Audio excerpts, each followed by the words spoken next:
Just be careful with the natives, Al. These yokels are dangerous. Everybody hates a tourist, or it'll be Deliverance all over again. Barry is a very fun character to write, and frankly, a big part of that is Fred Berman, who does Barry's voice. And he's a cool guy because it doesn't matter how stupid the thing I write is, he actually always makes it sound good. He would just always find the right tone for Barry and sort of make him human even though he's saying something completely idiotic. Barry's a clown, of course, and you know, you could call him a greedy little weasel and you wouldn't be far off from the truth. But at the same time, he's a loyal friend and he's smarter than he lets on. And, you know, he's got the flaming eye of Mordor, so, you know, that goes along with it. Stop it, Al! Stop it!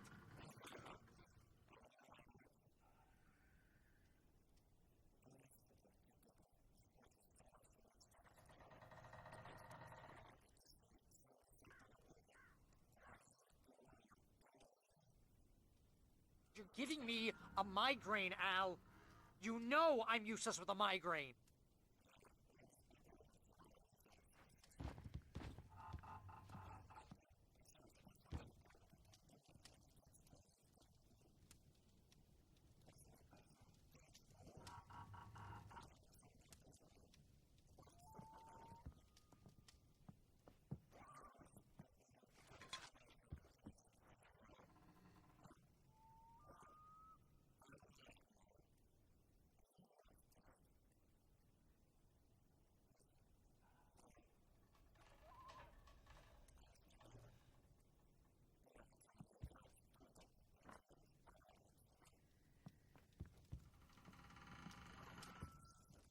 Real funny, Al.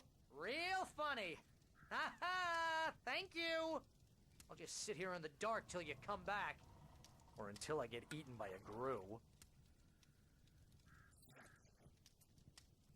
I didn't realize we were back in the 3rd grade here.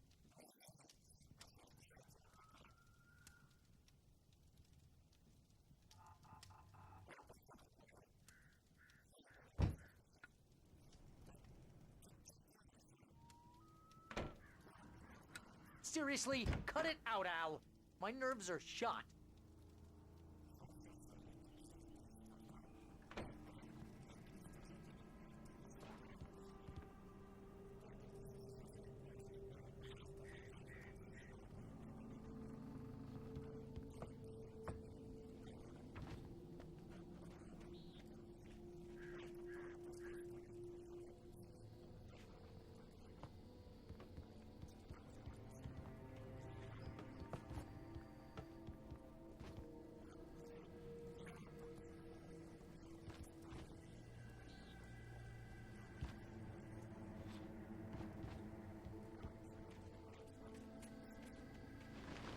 I'll wait here, Al. I'll hold down the fort. I'll be with you in spirit every step of the way, Al. Locking the door now.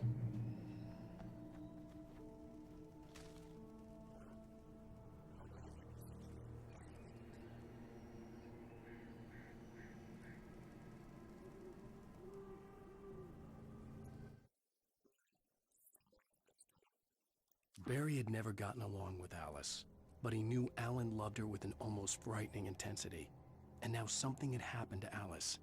And here was Al armed with a gun and saying things people got put in padded cells for. It was as if his friend had experienced a massive psychotic episode and was now totally disconnected from reality. It scared the shit out of Barry.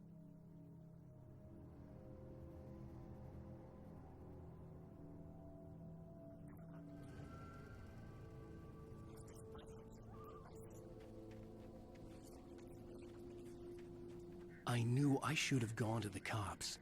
This wasn't the smartest thing I'd ever done, but I was still angry with Barry for trying to talk me out of it. These people had called me right in the sheriff's station.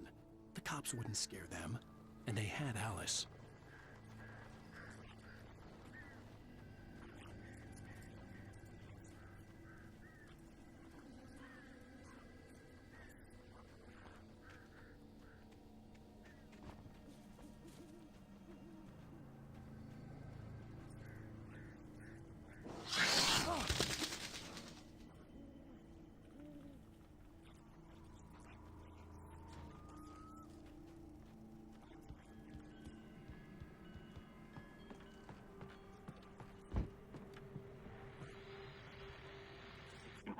Welcome back to the show, folks. As promised, our very own Dr. Nelson has just parked his rear end in the studio. Doc, what's your Deerfest plan like? My plan? You make it sound a lot more organized than I ever seem to manage.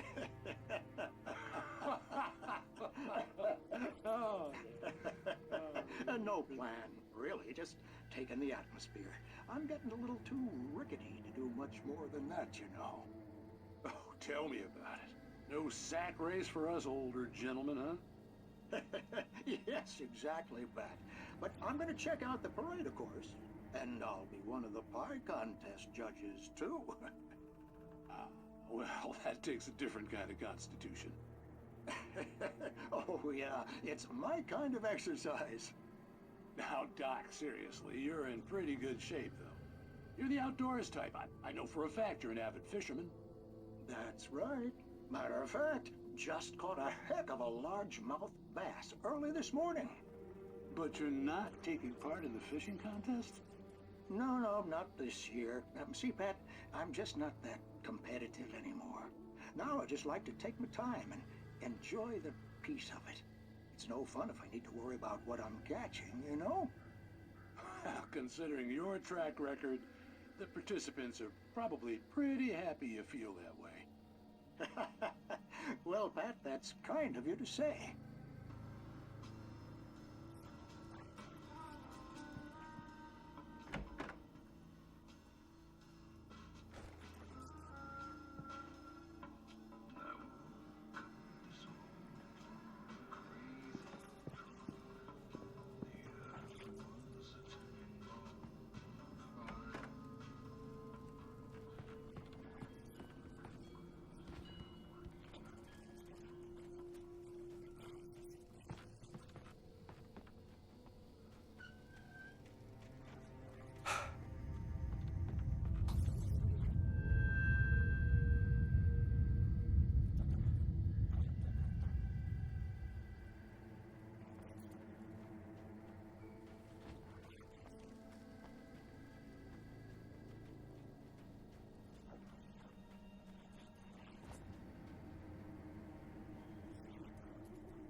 The air in the visitor center was heavy with an awful smell, as if some rotten drowned thing had crawled up from its grave. Rusty kept coughing blood. My eyes were drawn to the twisted shape of his broken leg. The attack had been vicious. Max whined in his cage. Rusty's eyes were wild with fear and terror. He gasped. "Mr. Wake, it happened just the way it was on that page."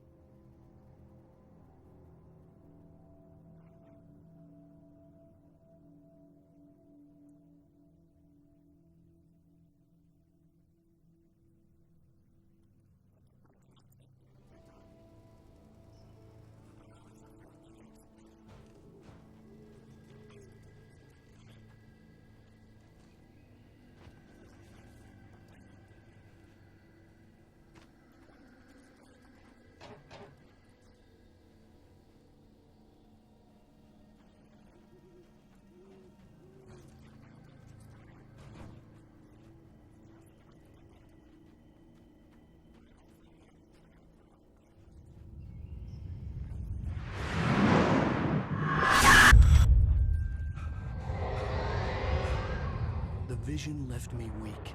This was no head injury. Rusty, damn. Rusty, hang on! Oh, God! I'm coming! Please, help me!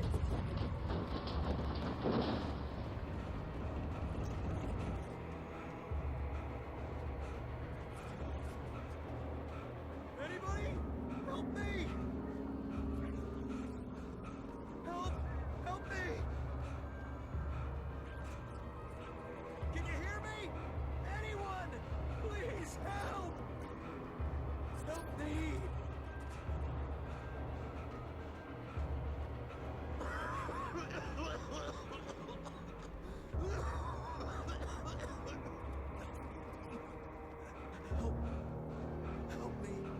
somebody?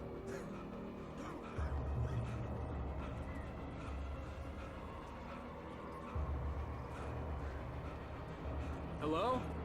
Back here! I'm back here! Hey, please! Mr. Wake? Oh, hell. It happened just the way it was on that page. I found. Came true. It knew. So dark. It'll come back for me. You must... The lights. In the office. I have the key. Okay, Rusty. Hang on. I'll be right back. Whatever did this couldn't be far. Rusty had found a page from the manuscript. It would help me understand what had happened.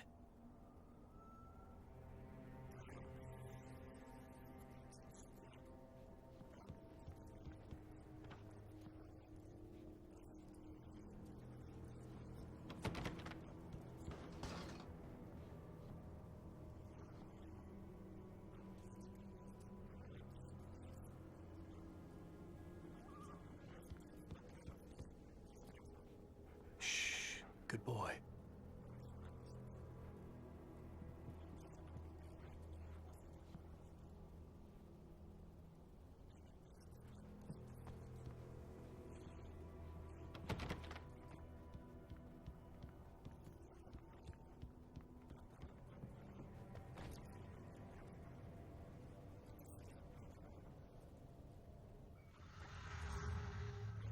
The only way to make sure that Well, Rusty was right now safe Rusty's still was to alive, get but the you know power that's not running gonna and last the for lights long. back He's a on. couple of minutes away from being turned into one of the Taken. You know, and we worked on Taken for a long while, and when we initially started to build the concept, the basis was on serial killers from comics and movies. Right. We wanted them to almost seem like immortal enemies, and they always turn up where you least expect them. Yeah, and they seem kind of mindless. Well, that's because the Dark Presence just sort of strips away everything away from them. It just leaves this empty shell and fills it with darkness and sort of throws them at you. They're really about aggression, and they don't really do subtle. And that's exactly why we love the melee weapons, right? And we actually considered giving them firearms at one point. But when we tried that, I think it took away something from the unique feel of combat that Yeah, we because had. we kind of want them to come at you. Yeah, they need to be aggressive, too right? right. And Someone I had think the destroyed melee the weapons also circuit. represent something old and There was mythical, what no the way Dark to get Presence the lights is, back on. unlike the light, which is modern and technical. Yeah, and of course you probably noticed that they keep on babbling all the time. Well, you have, but I'm talking to a player here. That is actually kind of an experiment because we just wrote some of that stuff on a whim for Stucky in the beginning, and when we got the lines back from the actor, it was creepy as hell. So we, of course, decided that we gotta have more of this stuff, and we just wrote more of it in. Yeah, exactly. It's just excellent.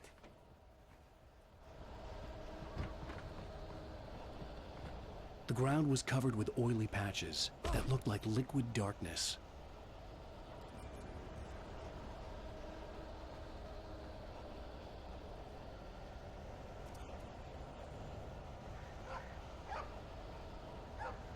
Hunters need hunting licenses.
Rusty!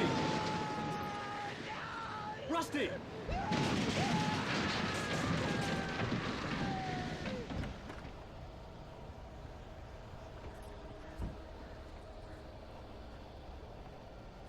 The ground was covered with oily patches that looked like liquid darkness.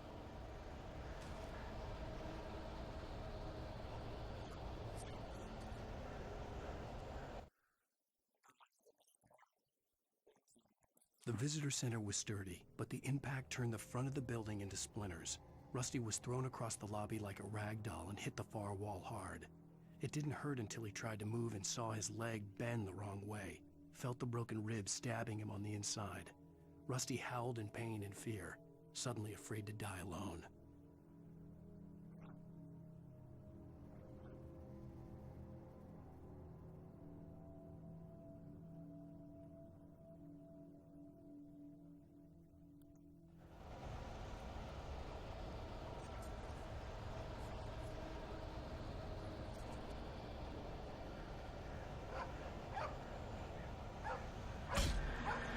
Hunters need hunting licenses.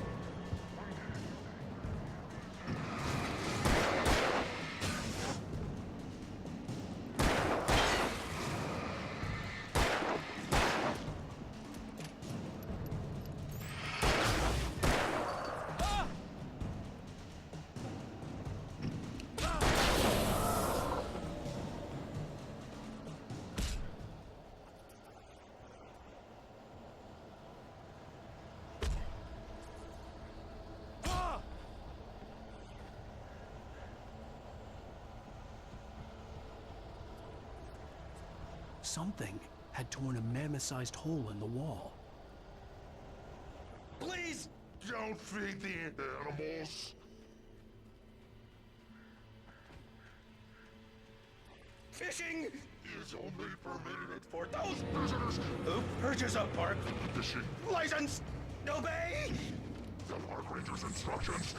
at all times. Rusty, no! Never No approach closer than 100 yards. to bears and wolves. Never approach any other wildlife closer than 25 yards. pets must be leashed. At all times. Never leave your pet. And unattended.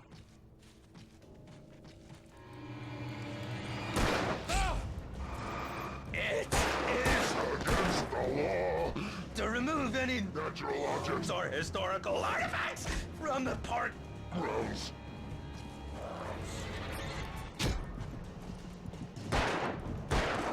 This includes even Rocks. you obey.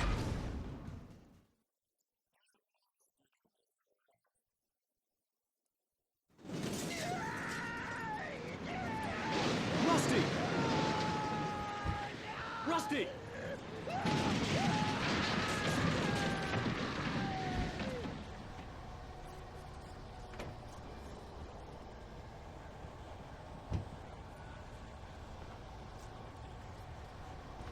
The ground was covered with oily patches that looked like liquid darkness.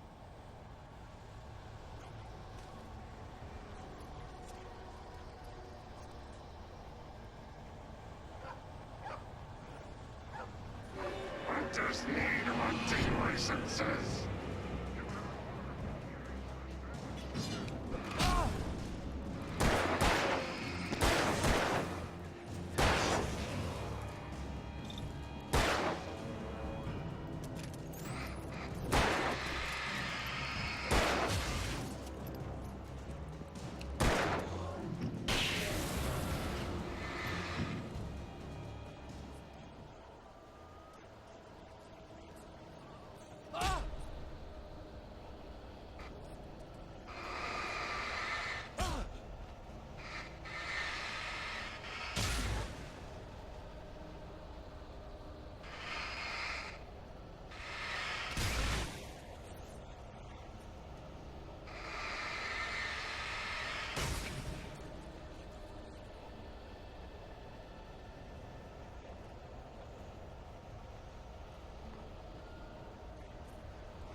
Something had torn a mammoth-sized hole in the wall.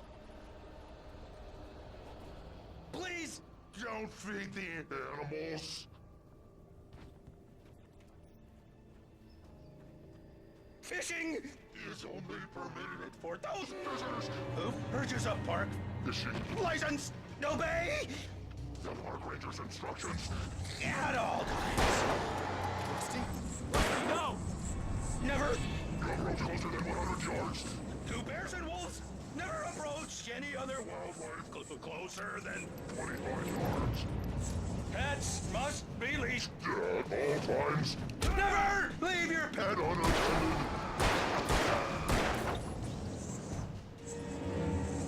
It is Against the law. to remove any Natural objects. or historical artifacts from the park.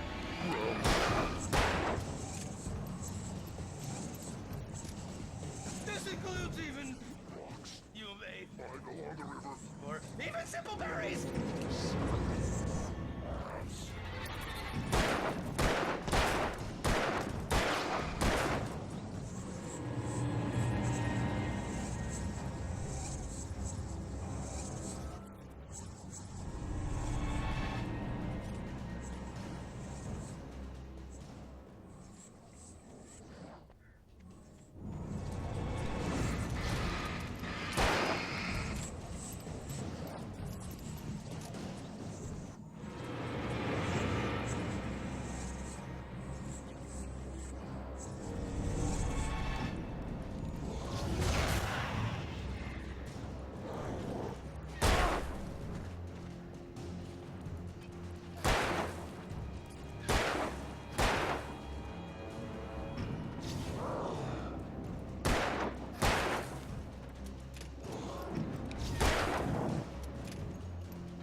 The Elderwood National Park sits in the middle of the dark and majestic Elderwood Forest. It's a place that features bare sun-bathed mountainsides and tall redwood forests and temperate rainforests and marshlands. Despite some hiking trails and friendly signs, it's nevertheless a wild place like nature is, and you shouldn't venture out too far into it after dusk. This place is inspired by the many beautiful nature preservation parks that are a staple of Pacific Northwest. And as we do like to throw the player out into the forest a lot at night time, this location really is in the essence of our gameplay.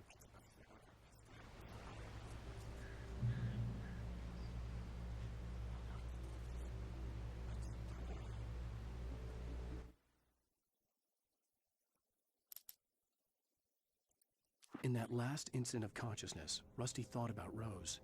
He was older than she was. Rose was barely out of her teens, but she made him feel young and forget what a train wreck his long-dead marriage had been. He still wore the ring. He'd been waiting for her to tell him to take it off. Now she never would.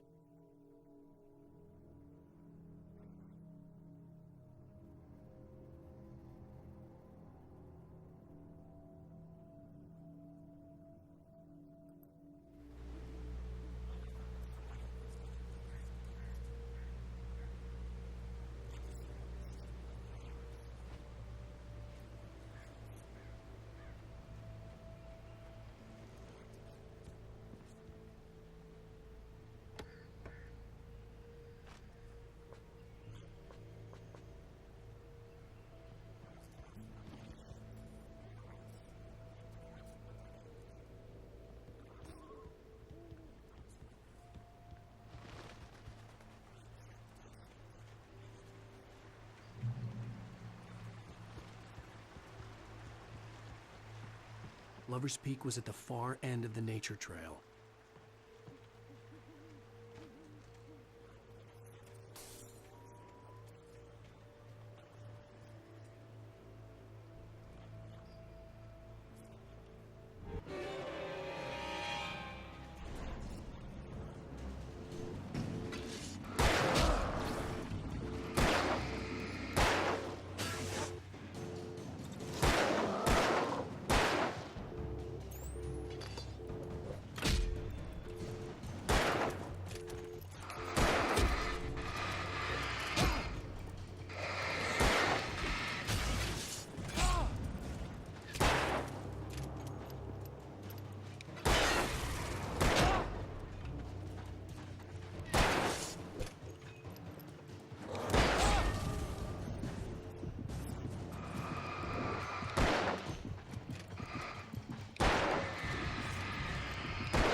turned the corner, afraid of what the flashlight's beam might reveal. Suddenly, a roughly painted symbol of a torch glowed in the light. Behind it, hidden by a rock, sat a battered metal trunk. It was here for a reason, packed with supplies, batteries, flares, ammo, things you need to make it through the darkness of the night. Something left behind by someone who knew what I knew, and more.